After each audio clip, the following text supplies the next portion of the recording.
सही करतो आणि पाठवतो। आता 27 फेब्रुवारी 2026 पासून ते MOU त्यांनी सही केलेला नाही आणि त्यामुळे आम्हाला कोणतेही हस्तांतरित झालेलं नाही आहे। आजही आम्ही सगळा आमचा स्टाफ इरविन हॉस्पिटलमध्ये जाऊन काम करत आहे। इकडे आम्ही पाय पण ठेवत नाही। तुमच्या मशीनमध्ये काही कशा प्रकारची मशीन ही 8 महिन्यापूर्वीच सुरू झाली असं मला समजलेलं आहे मशीन, तर ते चांगल्या क्वालिटीची घेतल्या गेली की नाही याचं पण चौकशी व्हायला पाहिजे। रुग्णालयातल्या नवजात शिशु कक्षात कोवळे जीव निश्चित पडलेले होते। तेवढ्यात एक धडाम आवाज होतो आणि सगळं अमरावती शहर हादरतं। अमरावतीतल्या स्त्री रुग्णालयात अर्थातच डपरीन रुग्णालयात नवजात शिशु कक्षाला लागलेल्या आगीत 3 नवजात बालकांचा होरपळून मृत्यू झालाय। सोमवारी पहाटे 3 वाजता ही घटना घडली आणि डोळा उघडताच अख्खा महाराष्ट्र हादरला। पण याच प्रकरणात आता एक चीड आणणारा प्रकार समोर आलाय। प्रशासनानं ढिसाळ कारभार न करता एक चूक टाळली असती आणि सुधारणा केली असती तर कदाचित ही घटनाच घडली नसती। अमरावती जिल्हा शासकीय रुग्णालयाचे डीन NG राऊत यांनी या प्रकरणात गंभीर आरोप केलेत। झालं असं की सरकारनं काही महिन्यांपूर्वी जिल्हा सामान्य रुग्णालय अर्थातच इरविन आणि स्त्री रुग्णालय अर्थातच डपरीन हे शासकीय वैद्यकीय महाविद्यालयाकडे हस्तांतरित करण्याचा निर्णय घेतला होता। पण हा करार करताना कागदावर फक्त जिल्हा शासकीय रुग्णालय अर्थातच इरविन असं लिहिण्यात आलं। त्यामुळे हे रुग्णालय आमच्याकडे आलंच नाही। जर ते आमच्याकडे आलं असतं तर आम्ही त्याची काळजी घेतली असती असं डीन NG राऊत म्हणालेत। त्यांनी काय काय आरोप केलेत, कुणावर आरोप केलेत, सविस्तर ऐका। Doctor NG Raut. सर, तुम्ही सांगत होतात की तुम्ही हँडओव्हर करण्यासाठी प्रयत्न केला होता हॉस्पिटल, काय नेमकं काय आपल्या मंत्रिमंडळाने जिल्हा सामान्य रुग्णालय म्हणजे इरविन, तसंच स्त्री रुग्णालय हे डपरीन आणि सुपर स्पेशालिटी हॉस्पिटल हे तिन्ही पण वैद्यकीय महाविद्यालयाला 7 वर्षासाठी विनामूल्य जंगम स्थावर मालमत्तेसह हस्तांतरित करायचा असं डिसिजन झालेलं आहे ऑलरेडी। पण माझ्या पूर्वीचे जे डीन होते त्यांनी त्याचा जो करार सामंजस्य करार पब्लिक हेल्थसोबत मेडिकल एज्युकेशनने जो करायचा असतो त्याच्यामध्ये त्यांनी चुकून फक्त इरविनच लिहिलेलं होतं।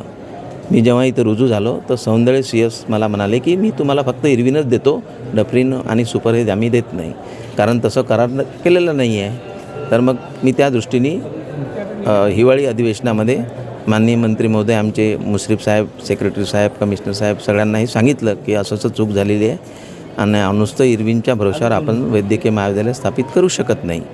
तर मला मंत्री महोदयांनी सांगितलं की ते चुकलेला MOU बरोबर करून घ्या आणि तिने आपल्याला ताब्यात घ्यायचं आहे। त्याच्यानुसार मी तसा MOU मुंबईला इथून गेलो, तयार करून ते टायपिंग केलं, तिने हॉस्पिटल ताब्यात देण्यात यावे आणि मानचे संचालकनी सही पण केली आणि पब्लिक हेल्थच्या संचालकाकडे मी नेऊन दिलं। त्यांनाही भेटलो, त्यांचे कमिशनर मॅडम होत्या त्यांना पण भेटलो आणि ते म्हणाले सही करतो आणि पाठवतो। आता 27 फेब्रुवारी 2026 पासून ते MOU त्यांनी सही केलेला नाही आणि त्यामुळे आम्हाला कोणतेही हस्तांतरित झालेलं नाही आहे। आजही आम्ही सगळा आमचा स्टाफ इरविन हॉस्पिटलमध्ये जाऊन काम करत आहे। इकडे आम्ही पाय पण ठेवत नाही। आमचे बालरोगतज्ञ डॉक्टर आहेत आमच्याकडे, associate professor doctor Milind Suryavanshi आहे, असिस्टंट प्रोफेसर मेश्राम आहे, परंतु आमच्या हे ताब्यात नाही। ही जी घटना घडली ही फार दुर्दैवी घटना आहे। म्हणजे मला पण त्याच्याविषयी फार अतिशय दुःख झालेलं आहे की असं घडून एक लहान मुलांची कसं आहे, आता इलेक्ट्रिक त्याच्यावर पॉवरचं काही लोड जास्त होतं का, जास्त मशीन होत्या का, AC आहे सगळं असल्यामुळे ते बघावं लागेल। परत काही तुमच्या मशीनमध्ये काही कशा प्रकारची मशीन ही 8 महिन्यापूर्वीच सुरू झाली असं मला समजलेलं आहे मशीन, तर ते चांगल्या क्वालिटीची घेतल्या गेली की नाही याचं पण चौकशी व्हायला पाहिजे की त्याच्यामध्ये काही प्रॉब्लेम होता का, की मशीन लो ग्रेडची जर घेतली आपण तर त्याच्यामध्ये असे इलेक्ट्रिकचे प्रॉब्लेम उद्भवू शकतात। म्हणून आम्ही चांगल्या प्रतीच्या उत्कृष्ट आपल्या जिल्हा सामान्य रुग्णालयासाठी घेतल्या आणि जे आधी ज्या होत्या जुन्या त्याच्यापेक्षा हे सुपर आहेत, पाहून घ्यायचं तुम्ही कधी जाऊन। आणि ते आता मी काढून ठेवल्या जुन्या आणि नवीन लावल्या आहेत तिथं आणि ते कार्यान्वित पण केले आहेत त्या ठिकाणी।